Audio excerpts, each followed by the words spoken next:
Kushicilelo oluthuse umzi abatyhola kweli tyala banikwe ibheyile ye-R500 umntu ngamnye. Ixhoba kulomba lithi lisothukile. Ubomi bam kaloku andinawungaze ndiboyikisele kwa the mere fact that ndingakhe ndirhuqwe ngabantu abathi bazi-securities, because being a security uyi-security ezokukhusela abantu abalapha kule building. That is number one. Uyi-security ezokukhusela i-building lena.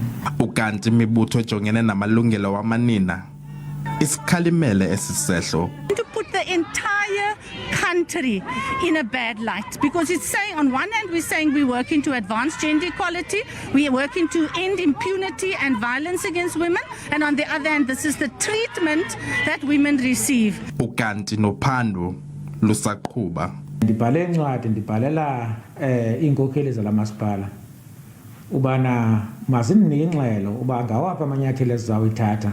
Siyayikhalimela kakhulu loo nto, sisithi ke nabani na othe wakhupha la myalelo nabenzi abo bala myalelo mabaphenduliswe kunjalo nje kuba bekusiya ngokunokwethu bekufanele uba basekho msebenzini njengoba sithetha. Nangona uphando lusaqhuba, eli tyala limisele umhla we-11 kwinyanga kaMatshi. Abongile Yankees kwiindaba ze-SABC eMonti.